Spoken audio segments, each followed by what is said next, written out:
everybody, this is Mateo, and welcome to my side quote-unquote project for the rest of this summer, pretty much. I mean, we only have like 40 days left, oh boy.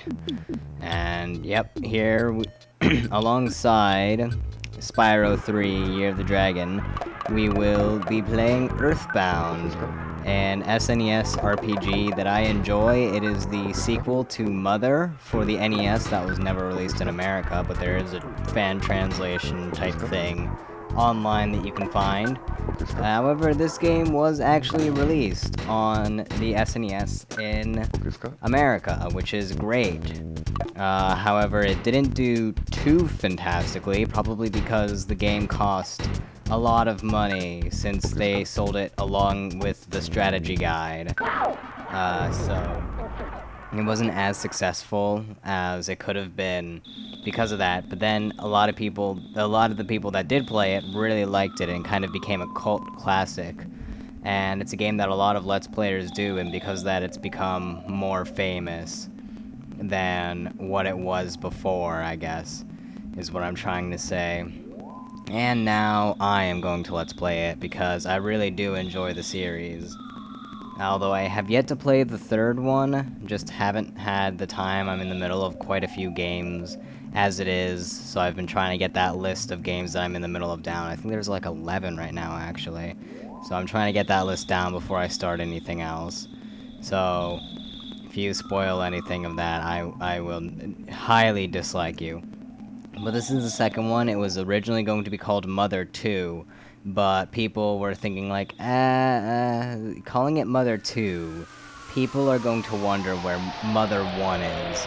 So let's just give it the different title of Earthbound. It's kind of like the Final Fantasy series, where Final Fantasy 2 for America was actually Final Fantasy 4. However, they just gave it a new title entirely, and that's Earthbound. So, huge crashing outside woke us up. Probably not a lightning storm, considering there is only one, like it usually is, so we're going to go and figure it out and take a cracked bat from my sister, because she doesn't play sports. Although then again, neither do I, so I don't know why I'm taking the cracked bat, but oh well. Obviously it was used by somebody if it was cracked. Either that or we're incredibly poor. Oh well, either way, let's just go on outside, see what that whole crashing thing was about, because again, totally not lightning. We can't go that way, police kind of have it blocked off, but they don't have this way blocked off, despite their presence. So let's just go ahead, climb up this mountain, hill type thing, and see what's going on. So, like I said earlier, this is an SNES RPG. Really fun. Has quite the humorous side. I don't like it as much as I like the original Mother. I don't know exactly why. Probably just because that one's shorter, and also it's more difficult, and yet it's easier at the same time for me. Like, I barely ever get a game over in Mother, but my characters do still die. However, in this game, I get game overs somewhat often, especially on certain parts. So I don't know. I mean, there are parts of this game that I really like, and parts that I don't like as much. It's kind of cryptic in some things as well. Like, they really do have some of the sequence triggers or whatever hidden pretty well. So you might need to look some things up in order to complete this game.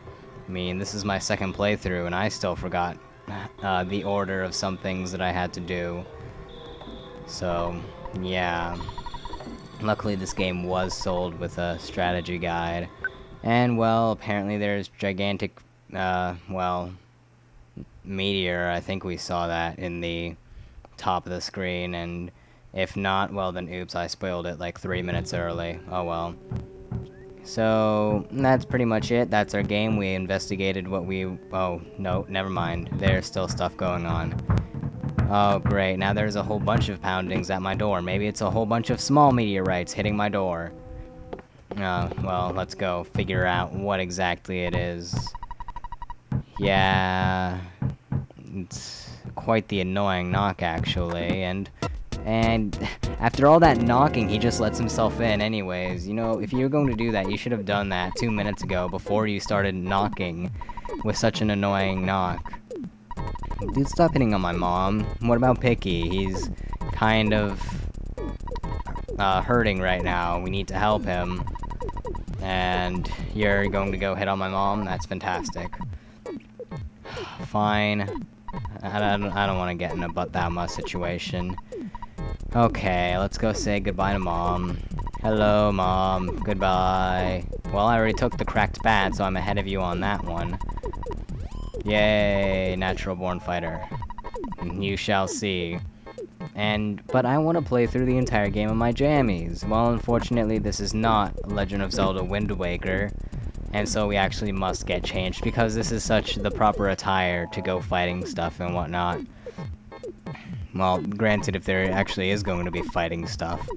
Let's go ahead. Pokey is going to join our party. Oh boy, more party members.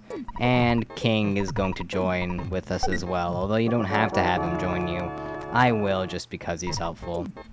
So there we go, that's our party for now, and apparently the telephone wants to join our party as well. Okay. Yep. Oh, that doesn't sound all that great. Although then again, the schools would probably agree with that statement. Oh, well, oh hey, we're not poor anymore, we have a whole $30. My boy. Oh god, he's the king from Zelda. Okay, well, he said that he deposited money. Your dad will actually deposit money based on what enemies you kill. So, in normal RPGs, enemies drop money, whether it be gold or gil or dollars, whatever it may be. They normally drop it, you pick it up immediately. However, in this game, it makes a little bit more sense, where your dad just happens to deposit money into your bank account. Now, how he gets that money, I don't know. I mean, he's always gone, so maybe he's just eternally working so he can give us money. And you get that money. Say, for instance, you kill that runaway dog, your dad will deposit, let's just say, $2 more into your bank account. And he'll tell you how much he deposited since you last called him, when you call him. So, that's that. Now then, that runaway dog that we saw earlier, very easy enemy, nothing special about it, little bit of health, will probably take a couple turns to kill it for now, but he has no special abilities whatsoever. This crow, on the other hand, really difficult to hit, and he has his normal attack, and then he could possibly peck at your eyes, which will do like 3 times as much damage as he should have. Normally he'd do like 2, instead he'll be doing upwards of 8 damage.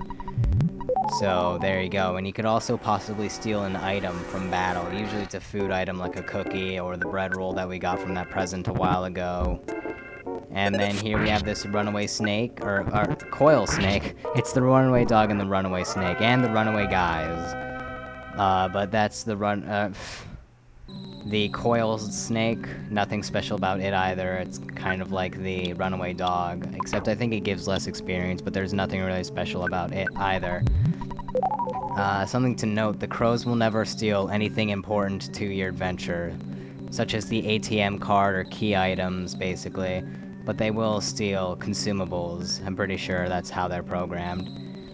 And editing out all of the other battles, enemies just blipping out of existence as we run into them because we're so powerful. Either that or I have the power of Windows Movie Maker on my side. And remember that guy for later. I probably should have talked to him while passing through, but just remember him, we'll go talk to him later. And King is going to be scared and run away, but at least he actually did something in battle, unlike Pokey. I don't know if you saw that, but he was just like, Pokey apologized profusely, or Pokey played dead, or Pokey used Ness as a human shield. Nothing like Pokey pulled out a machine gun and completely destroyed the enemy. Nothing like that. Which is unfortunate. It would have been really helpful. Especially when we were missing that runaway crow all the time. Oh god, everything runs away. The crow thing, whatever it's called. I can't remember all of a sudden. How dare you say something bad about my audio quality? It's not that bad. Although I must say, if you do hear a low buzzing noise, other than the one that's going on right now because you're supposed to be hearing that one, but throughout the entire video, That would be my fan. It is so freaking hot right now. Like, if you ever hear a low buzzing sound, it's my fan. Because it is like 100 degrees right now. Like, heat wave 2012, oh boy. Not fun in the slightest.